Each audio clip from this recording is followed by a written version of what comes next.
Hi, happy Monday. Thank you all so much for tuning into another episode of Cook With Me TV. My name is Ashley Thomas. I am a registered dietitian, and you can find me right here every Monday and Wednesday at 7 p.m. cooking up a healthy meal specifically for people with diabetes. So if you're trying to better manage your blood sugar, this is the show for you. And I hope you give us a like and a follow so you can stay up to date with what we're cooking every week. We also have another dietitian who does Tuesdays and Thursdays, a show specifically for people with diabetes. So I encourage you to follow us so you can get all of these wonderful recipes, nutrition tips, and trusted information from a registered dietitian. Hello, everyone who is on. Alita Avicito, I like your dancing gif. Monday seems to be going very well for you. Glad to hear that. And then hello everyone else who is on. Hi Sandy, good to see you. Thank you for joining. Hey Elizabeth, I'm glad you got the reminder. Thank you for letting me know. Very excited that that worked. Hopefully that continues to work. Hi Mom, thanks for joining. Are you cooking with me tonight? I think that we have someone cooking with me tonight. Very exciting. So if you're new to Cook With Me TV, hi Janice, good to see you. Thank you for tuning in. Yes, Linda, you did not miss the live show, unless you were talking about this weekend, in which case you can absolutely go back and watch that. But thank you for joining. If you are new, thank you, Sandy. Looks good, doesn't it? If you are joining Cook With Me TV for the very first time, what we are is a live stream cooking show hosted by registered dietitians who teach you how to cook delicious and nutritious meals. We post recipes every Friday to give you time to go grocery shopping over the weekend, get all of the ingredients that you need to cook these recipes along with us, and then when our live show airs during the week at mealtime, you can prop up your phone, tablet, or computer in the kitchen, enter the live show, and then cook along with us. It's a really great way to practice your cooking skills in the kitchen so you can get more confident in cooking healthy meals for yourself. And then also it's a great way to learn a lot about nutrition and what foods are going to better manage your blood sugar. And just to hear, that nutrition information while you're in the kitchen cooking helps to solidify everything that you're learning here on the show and helps you make better choices later on down the road. So I hope that you join us. I dropped a link in the very top bit of the comment section to sign up for the newsletter. If you sign up for our weekly newsletter, we give you tips for better managing blood sugar every week, as well as all of the new recipes that come out every week. So lots of great resources to help you on your journey to better managing your blood sugar. As always, this show is live. Please ask me any questions that you have. That's what we're here for, and that's the beauty of doing this live. So please don't hesitate to let me know. Oh no, you're not cooking. You forgot to buy the Brussels sprouts. Oh, I want to see that movie. Bev Galloway saw A Star Is Born. I really want to see that movie. I think I watched the trailer like 5 times yesterday because I really want to see it. It looks so good. And yes, the apron. People are commenting on the apron. I have to give a round of applause to Sandy Guba, who's on the show right now, who created this apron for me. I've got lots of other colors. You'll just have to stay tuned in all of the other upcoming episodes to see those other colors.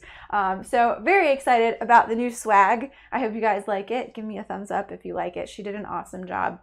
So thank you, Sandy, so much. So if you are cooking with me, let's go ahead and get things rolling. So what we're making tonight is a maple mustard chicken. We're going to cook that chicken in the skillet. And then we're also going to pair it with Brussels sprouts and apples that we're going to roast in the oven. So we're going to preheat the oven to 400 degrees right now. That's my go-to roasting temperature. It gets things nice and crispy and sort of caramelized on the outside and kind of tender and soft a little bit in the middle, with still just a little bit of bite left. They're not going to be mushy. They're still going to have a little bit of a bite. And it's, my favorite way to eat roasted vegetables. So, as I mentioned, we are going to cook Brussels sprouts, which are a potent cancer fighter. They have sulforaphanes in them. All of the vegetables in the cruciferous family have these sulforaphanes in them. And those are the compounds that help to prevent the growth of cancer in our bodies. So if we can include cruciferous vegetables in our diet 3 times a week, we can help our bodies fight off cancer. And so some other vegetables that are found in that family are kale, collards, broccoli, cauliflower, what else? Brussels sprouts. So those are just some of those vegetables in that family that do the same thing. So what we're gonna do is, we've got a pound of Brussels sprouts here. We're gonna cut these guys in half. And if they're really big, we're gonna quarter them. And we're gonna put them on our baking sheet with some apples. Grab a knife here. Give me a shout out. Do you guys like Brussels sprouts? They are in season. They are a cold weather crop. Hi, Janet. Thank you for tuning in. Yep, Bev does not like kale. She will let the world know. I don't think you're alone. So did anybody do anything exciting this weekend? I was just in Michigan visiting my parents. Had a really wonderful visit up there, as always. Weather's beautiful. It's a lot cooler than it is here in Charleston. But let me know, what did you guys do this weekend?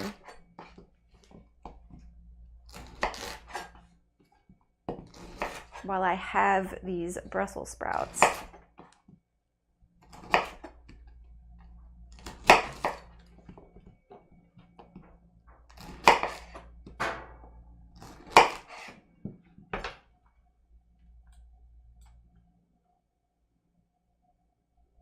Yes. Hello, Alita. Thank you so much for joining. Like I said, I loved your dancing GIF.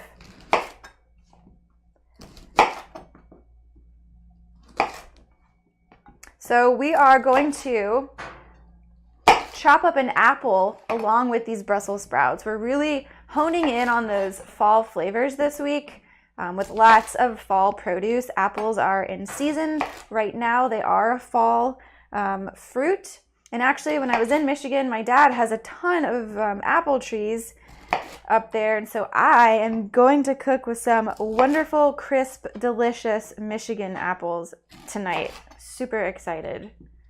But if you do live, wherever you live, if you've got access to an apple picking farm, that's so fun to do. And if, you know, there's nothing like tasting an apple fresh off the tree. It really is something to have.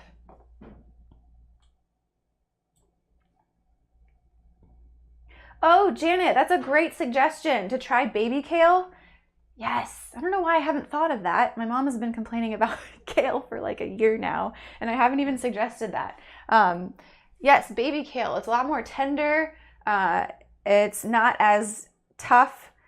And it's not as bitter either. Hi, Sam. Thanks for tuning in.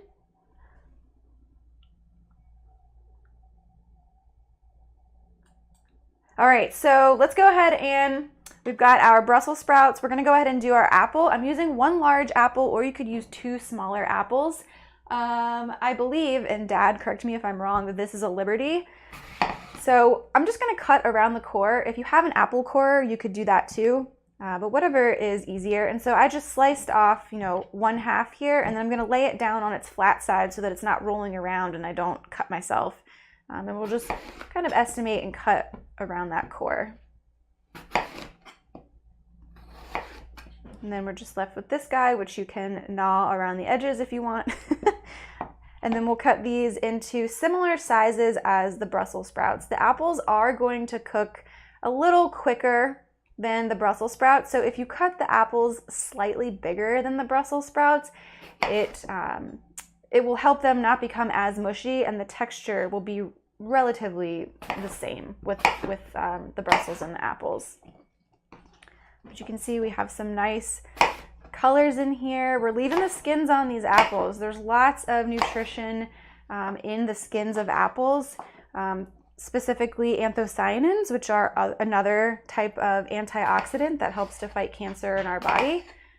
So always try to leave them on as much as you can when you're cooking with them. And I think I'm actually, let's throw these on the sheet pan. And I'm going to cover this with a little bit of parchment paper. Could use some foil too if you have it. And then we're going to toss these with some canola oil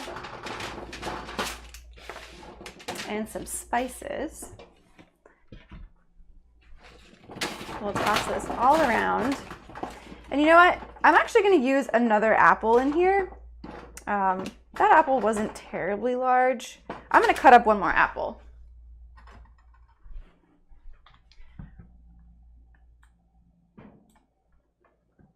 Yes, Linda, I'm so glad you got to share some special time with your parents. Yes, I know, because we don't live in the same state, so we don't get to see each other very often.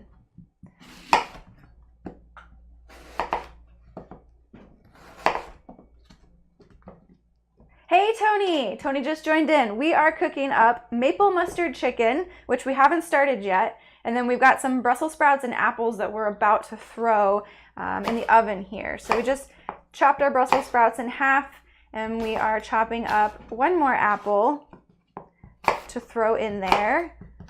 Leaving the skins on, lots of good stuff in the skins, especially extra fiber to help slow down the absorption of carbohydrates in this meal. I think you'll see, we don't have a terrible amount of carbohydrates in this meal. It's mostly coming from the apple here. And then we're gonna have a little bit from the maple syrup that we're adding to the chicken, but not a terrible amount. We've also got lots of fiber in these Brussels sprouts, and then we've got some protein from our chicken, so this is a very well-balanced meal. So we're gonna do about half of a tablespoon of canola oil. You could also use an olive oil, could use a soybean oil if you wanted. We're gonna sprinkle about just a pinch of salt in here. Helps to bring out the natural flavor of those Brussels sprouts. If I had to measure it, it would be 1/8 of a teaspoon or less. Right, and then we're gonna do a little bit of cinnamon to kind of complement the apples in here, not too much. And then we're gonna do some rosemary to complement the Brussels sprouts. Oop. I'm gonna do about a teaspoon of the dried rosemary. If you have fresh rosemary, that would be really wonderful too. You could use a little bit more of the fresh rosemary than the dried. The dried spices and herbs are much more concentrated in flavor, so they go a lot farther. And then we're just gonna toss everything together. Spread it out a little bit. And then we'll throw it in the oven. My hand's a quick rinse here.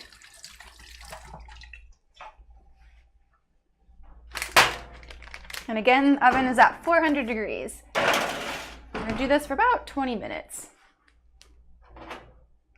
All right. Catch up with these comments here. Your cookie sheet looks like Christmas colors because it's kind of golden. It's sort of like a copper color. Hi, Miriam.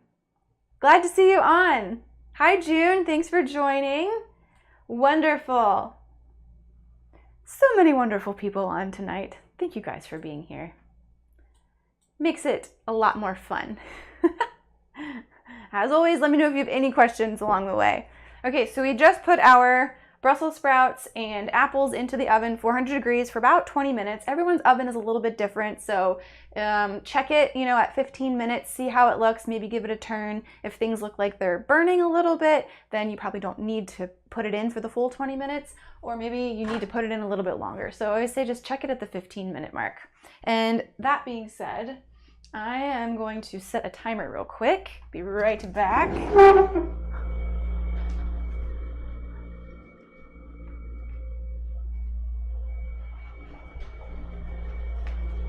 Actually, I'm just going to use the timer in here.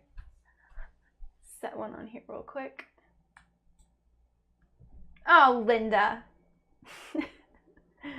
You're wonderful, Linda.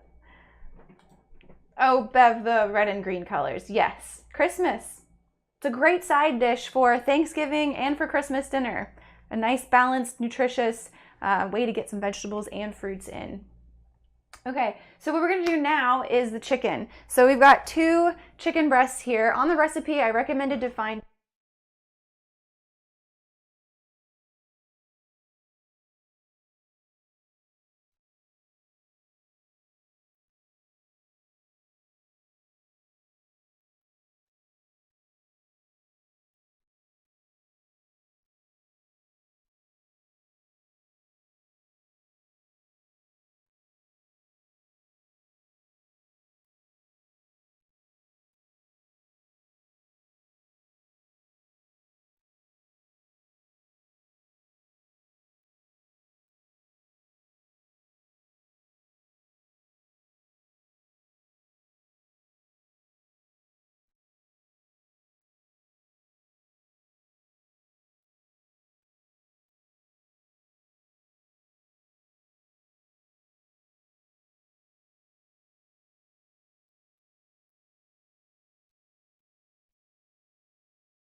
Okay, I think we're back now. So sorry about that. I don't even know where oh, Elizabeth, thank you. Stop just as you were talking about the chicken. Okay. The chicken. So we are going to cook this up in a pan. We're going to just put it face down in the pan here. Did I talk about ounces? Did you hear that part about the ounces of chicken? Brittany, hi Brittany, thanks for tuning in. Sorry about the loss in sound here.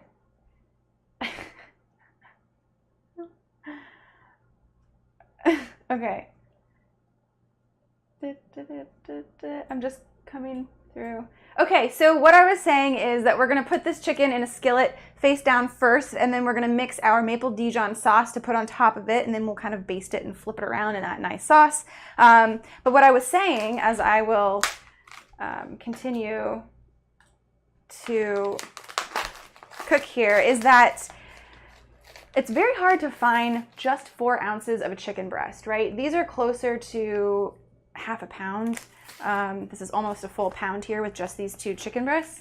And so 3 to 4 ounces of an animal protein provides an adequate amount of protein per meal. And so that's gonna be, about half of these guys, because these guys are pretty big. When you eat any more than 3 to 4 ounces in a sitting, your body does not typically need that much protein in one sitting. And so it can't just excrete the excess that it doesn't use, rather it stores it as fat. So if you are trying to eat a little bit healthier and scale back your maybe your calorie intake, or if you are trying to lose a little bit of weight, and just for general health and wellness, it is good to monitor your protein portion sizes and try to stick to 3 to 4 ounces of meat per serving. And what I'll do is once it's done cooking, I will weigh it out on a scale so I can show you exactly what 4 ounces of the chicken looks like. And I think it surprises a lot of us, and it's not, your fault. I think we've grown up in a world where meat has been the center of the plate always. And so it's very normal for us to look to meat as, the part of the meal that's really going to fuel us up and make us feel satisfied. But really, we want to try to shift our thinking and look to meat as just a component of your meal that's maybe going to add a little additional flavor, little extra protein to your meal, and not so much as like the main star of the show. We really want to give everything on the plate its own limelight. So the vegetables, the whole grains, or the complex carbohydrates, and the protein equally.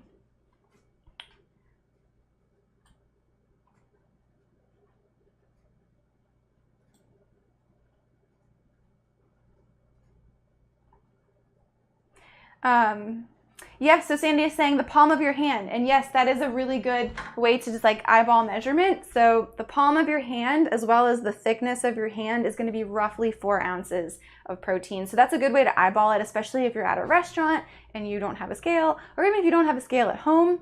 That's a good way to eyeball 4 ounces. So I'm going to go ahead and put a little bit of canola oil in the pan here.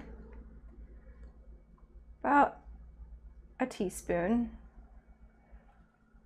And we'll go ahead and get our chicken pieces in here.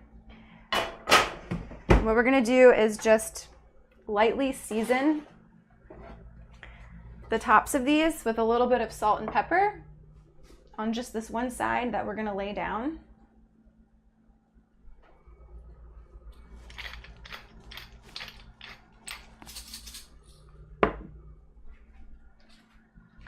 And I'm gonna lay this in here.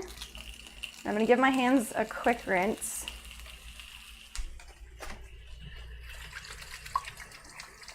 Quick little wash with soap. I don't wanna spread any salmonella.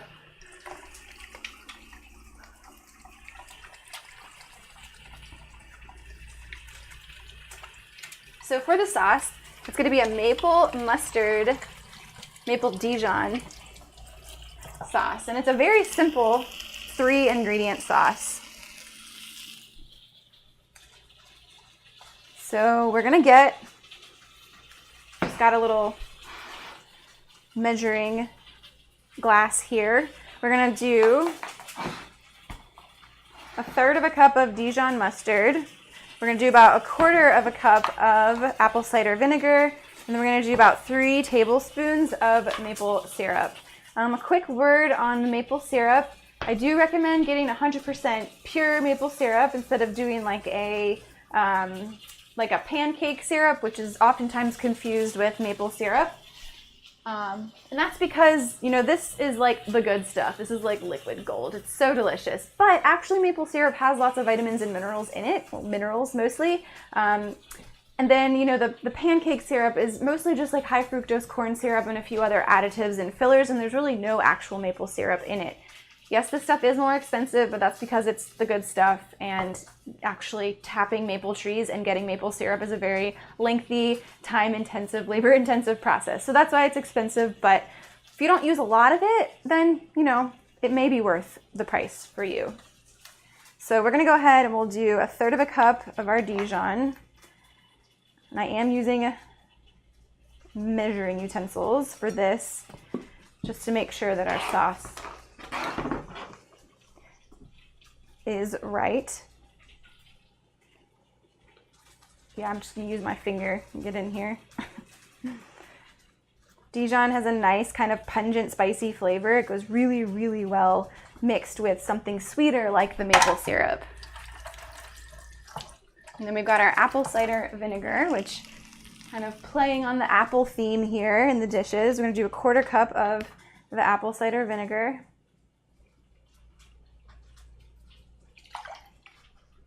Wonderful.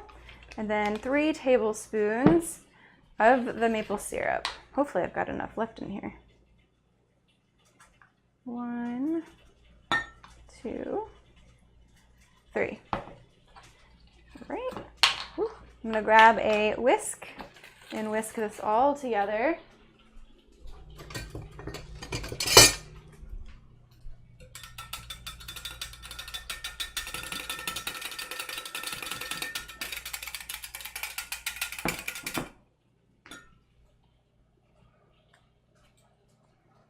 Bev, can you use honey instead of maple syrup? Absolutely. Yes, that's a very good question. Yeah, honey would be good. I know you have lots of honey. I think it'll, you know, obviously the maple flavor won't come through, but that's okay. It's just sort of a different sweetener. I'm going to taste this just to taste it because I think it's going to be delicious.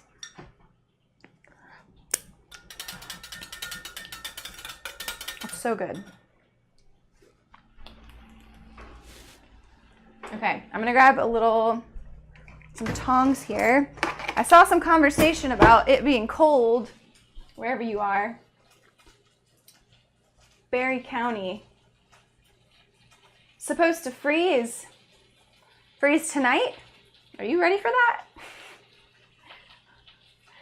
My mother was born in Pennsylvania, but has lived in Florida most of her life because she can't stand the cold. So it's just always funny to hear that it's going to freeze somewhere where she is because she hates being cold. Oh, Danielle, you made it earlier this evening. You used honey instead because you didn't have maple syrup. Awesome. I'm glad you liked it. I'd love to see your picture if you had one. Yes, a very delicious, balanced meal. All right, we're going to pour this sauce in here. I'm gonna pour it on the chicken too. You know, you could, if you had more time, you could marinate the chicken in this sauce and then cook it in there. That would be really, really wonderful. I'm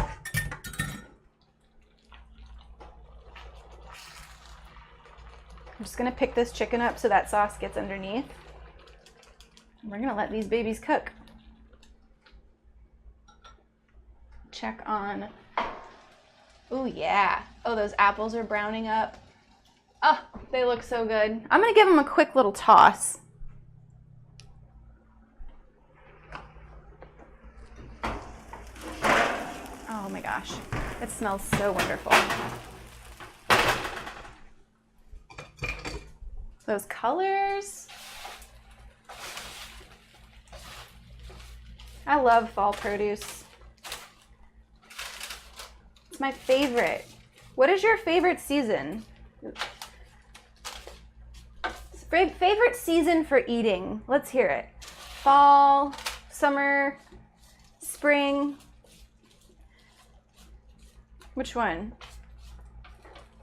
Summer's good too. I don't know. It's kind of a toss-up, I think.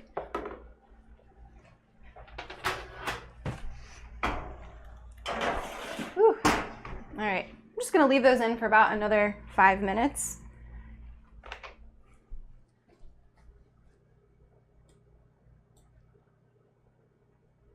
Hey, Bob. Thanks for joining. I hope you're doing well.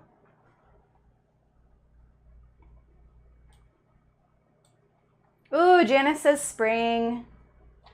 Spring's a good one. All of the, what is it? Lettuces, radishes, asparagus. Oh, yes. Summer, all those great veggies and Michigan tomatoes. I know the tomatoes are so good during the summer. I know what I also love about summer is, well, maybe it's just, I don't know if it's Charleston specific, but they grow a lot of funky radishes here in Charleston, which are really, really good. Linda says 33 degrees tonight. Oh, I'm glad you like how it's looking, Linda. Fall is your favorite. You love Thanksgiving. I love Thanksgiving too. It's a great family holiday. Really good one. Yes, fall. I love the root vegetables like the sweet potatoes, beets especially, squashes, so butternut squash, acorn squash, Brussels sprouts, apples. Yep, Sandy, spring for asparagus and summer for tomatoes. Couldn't agree more. Ooh, yes. Tony, the fresh fruit and veggie markets. Probably summer. Where are you located, Tony? I think we're all kind of all over. I'm in South Carolina. We've got people in Michigan, Illinois. I think there's someone in Colorado on here. I'm not too sure. Yeah, Bob, great idea for the Brussels sprouts. I love fall and winter. Soup time. Yes, soup. Butternut squash soup, all the soups, any soup. Chili, pumpkin chili. Ooh, pumpkin chili. Might have to add that to the list. Have to add that to the... Janet is saying me.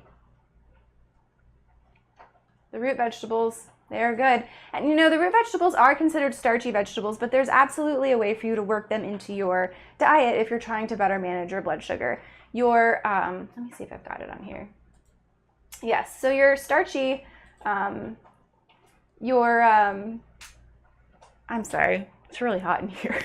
Your root vegetables or your other starchy vegetables are gonna fall into that complex carbohydrate category when you're eating them. So, you know, like we always say, filling half of your plate with the non-starchy vegetables and then filling the other half with a little bit of complex carbohydrate and then a little bit of protein. And so those root vegetables, those starchy vegetables like the winter squash, will fall into that complex carbohydrate. So then you would just round out your plate with some non-starchy vegetables, maybe like a roasted broccoli or something like that, and then a protein, of course. So always a good way to work those in. Oh, hi, Barbara. Barbara Schneider from Arizona. Arizona, welcome. Oh, Janet, you're in Colorado. That's right. I knew there was someone in here from Colorado. Actually, wait, you know Lindsay. Are you going to see Lindsay? She's flying to Seattle for a little bit, and then I think visiting family in Colorado. Oh, Sam asked a question about browning the meat on all sides. Let me see if I missed that.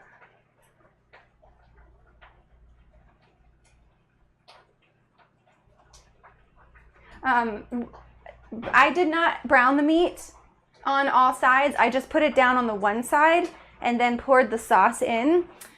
You know, with this dish, we're not going to get too much browning on the chicken itself. We probably could if we cooked it long enough to kind of cook off the sauce, but I don't really want to burn the sauce. So we're going to not quite brown the chicken. We're just almost kind of like a poach or a simmer in the sauce. But like I said, if you cook it long enough, you will kind of caramelize the maple syrup that's in here to get some browning on that chicken. Speaking of chicken, oh, see, look, you've got a little here. Ooh.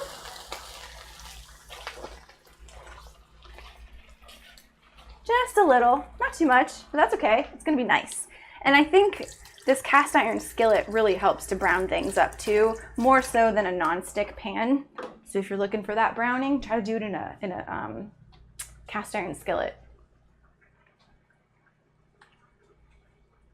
Bob is saying, just made a crock pot of mushroom soup with no cream.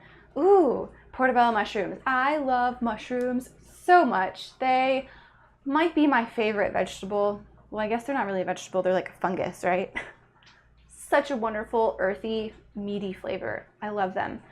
What did you use to make it creamy but leaving out the cream? Curious to know. Barbara is saying we are trying to control our diabetes with diet and no meds. That is so good to hear. And I hope that it's going well for you. And I think that you'll find a lot of really great resources here. And then also on Bob's group, which is the diabetes support group for newbies. We've got lots of great resources between those two and lots of other people who are trying to do the same thing, because you can do it. It takes, you know, a lot of effort and commitment and work, but put that effort and work up front and it'll be easier later on down the road. Everything will kind of become second nature to you. So I'm really excited to hear that, and let us know if you have any specific questions about, you know, managing your blood sugar with diet. Happy to help.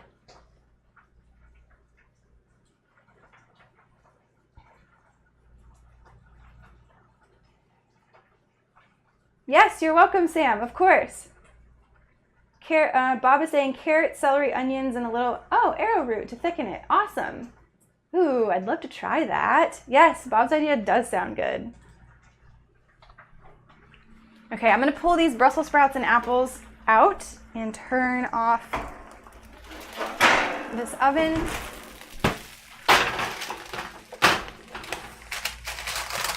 All right, looking good. And I'm going to grab the scale so we can do our chicken measurement.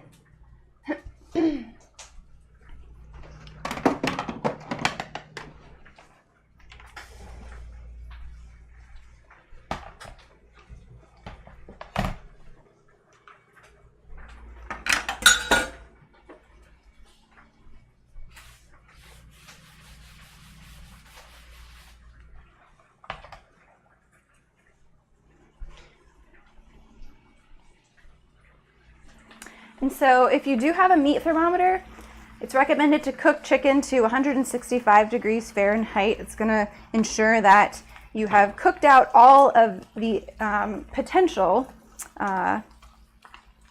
dangerous bacteria that could be in here, like salmonella.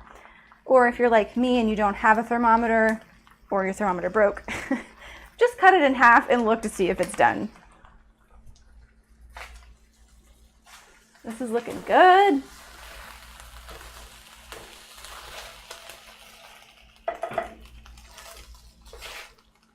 I'm going to go ahead and turn this pan off. And I'm going to cut one of these guys open.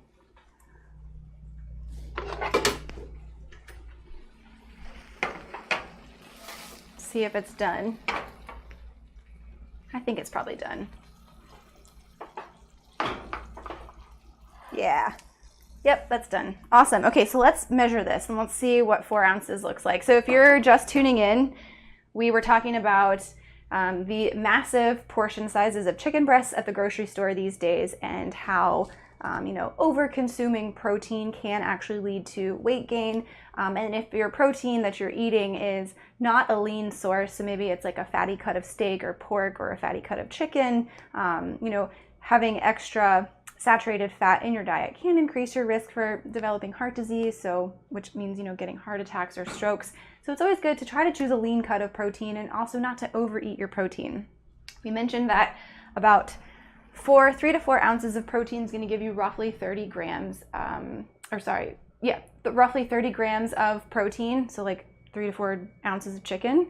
And your body doesn't typically use any more than 30 grams in one sitting. So any that's eaten in excess is going to be stored as fat. Your body doesn't know how to excrete it. There's no way to do that.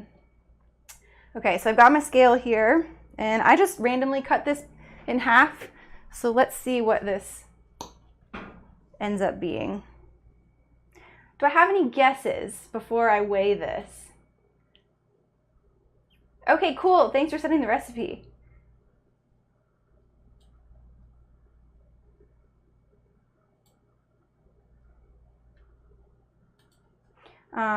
So real quick, I'm going to answer some of those questions.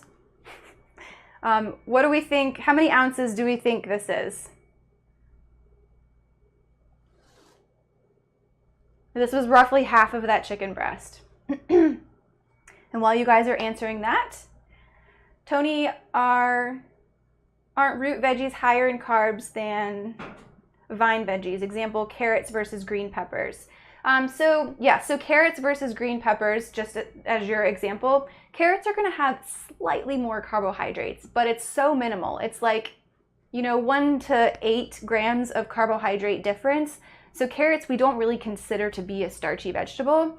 Really, the starchy vegetables are going to be things like your winter squash. So your acorn squash, butternut squash, spaghetti squash, any of those hard winter squashes. Also things like corn, which is technically a grain, beans, so black beans, chickpeas, those kinds of things, and then potatoes, of course, are going to be a starchy vegetable. So all of those other vegetables, even, the root vegetables, even like the beets, those things, they have a little more carbohydrate, but it's not enough to really concern yourself with it, especially because those things are packaged in with fiber, which blunts that spike in blood sugar that we see. So that fiber helps to really counteract any true drastic spike you might see.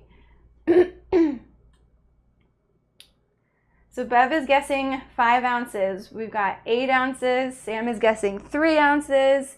Linda's got 3 ounces. Janice is 4 ounces. Ooh. Sandy's agreeing with Bev at 5 ounces. All right, let's see. Drum roll, please, if I had a drum roller.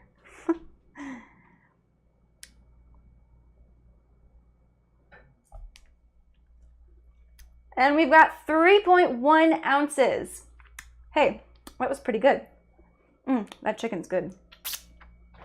3.1. So we could have a little bit more if we wanted to do about 4 ounces. So let's do a little extra slice here. See if we can get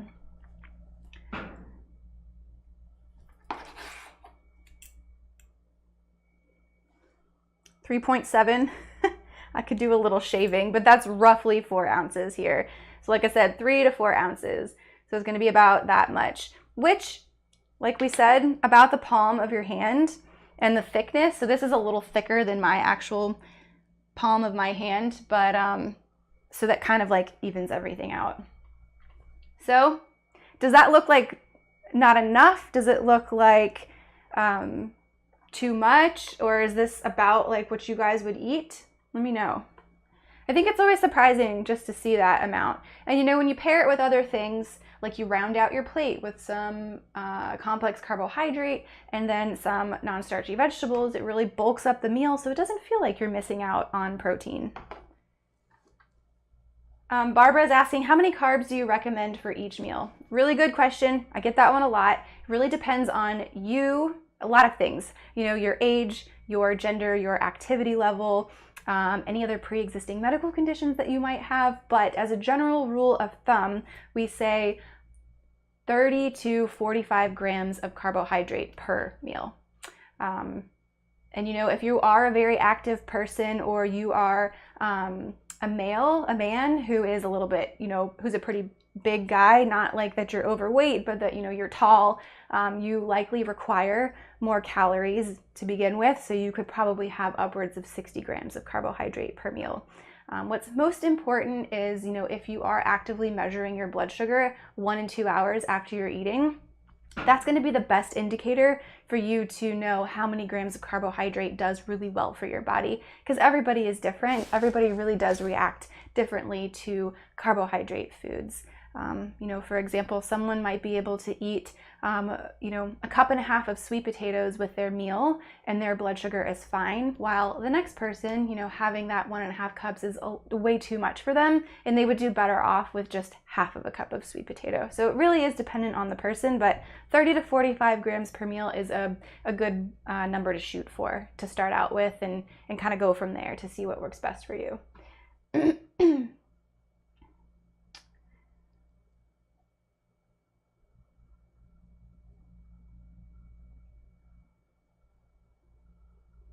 Bev, TV makes it look a lot bigger. Sandy is saying hold it in your palm to show a visual. Okay. It's gonna get all messy, but I'll do it for you.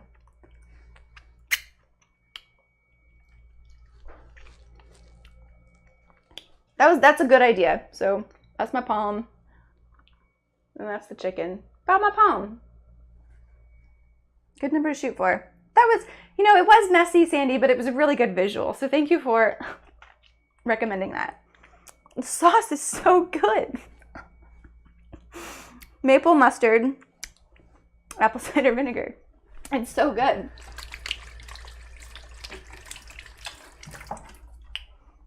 Okay, let's plate this up so we can see what this looks like. And I'm going to cut this chicken piece into a few more slices here.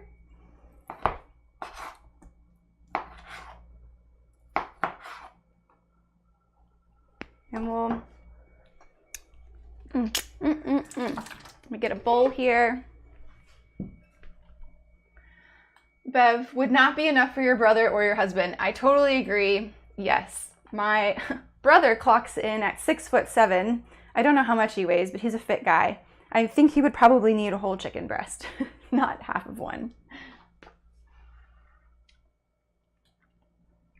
Oh, Linda. Yeah, the scale does help to measure ounces of protein. And after you use it for a while and you are able to eyeball the measurements, you won't need it as much anymore. But it definitely is a great tool to have, in the beginning when you're trying to learn how to balance everything.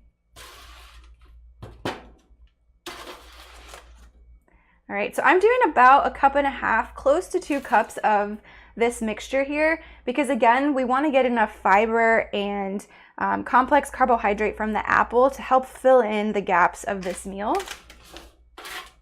You want to make sure that you feel satisfied after eating, because you don't, if you skimp on portion sizes too much, you're going to end up feeling hungry like an hour after you eat, and that's not going to be good. You're going to be searching around for some kind of snack.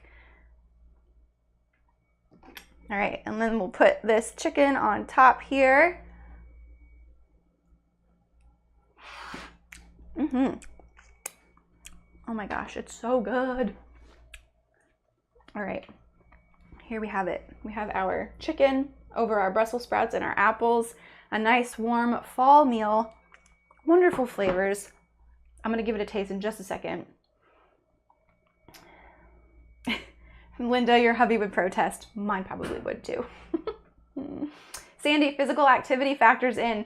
Yes, physical activity absolutely factors in. When we exercise, we are burning calories and we are breaking down muscle tissue that we then need to build back up and recover from. So having a little extra carbohydrate and protein in your meal after you've worked out can help your body recover from that and keep up with the demands of your increased metabolism. So when we exercise on a regular basis, we tend to need a little bit more, a little more calories during the day. Again, that does vary between individual. The best way to determine what that looks like for you is to meet with a dietitian, because we do have like a special equation that we can use to calculate that information. Yeah, maybe one day we can do a show where we have where we do those little calculations. They are estimates, it's not a perfect science there. The best way to do it would to be to use an impedance analysis machine where you like hook up to electrodes and it can run an electrical current through your body, which tells you exactly how much energy you burn and how many calories your body needs each day. But yes, activity does increase your nutrient needs. Oh, Linda, you're so wonderful. I'm glad you're learning a lot. I'm glad.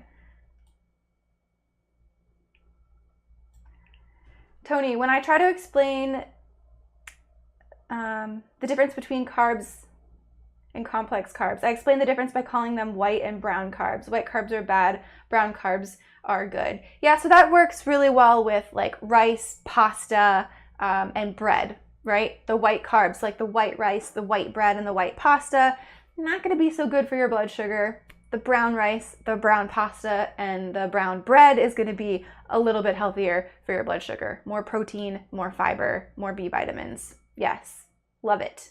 Melissa, hi Melissa, thanks for joining. And Katie, thanks for tuning in. We're actually wrapping things up, just answering a few questions here. We made this wonderful roasted Brussels sprouts with apples and some maple Dijon chicken in the skillet, and it is delicious. It's wonderful. Yeah, I wish you had smell-o-vision. Wouldn't that be wonderful? Surely someone can come up with this. Surely.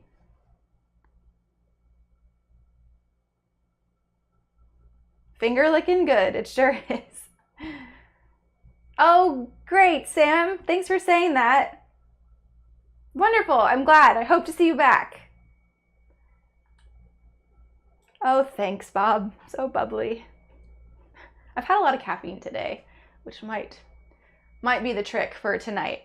Maybe I need to just incorporate that into my regimen a little more often. More caffeine.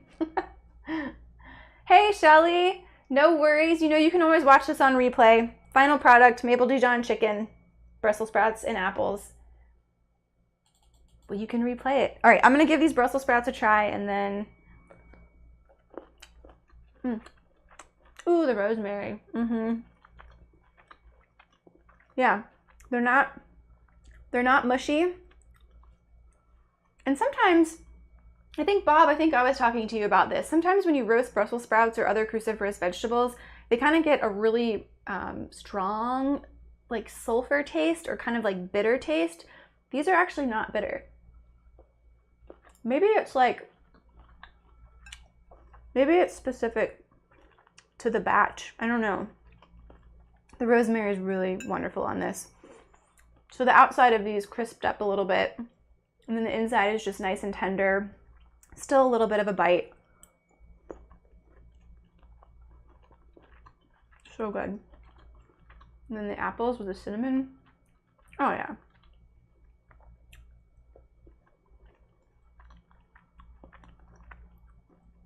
It's delicious. I could just eat my whole meal right now, standing up.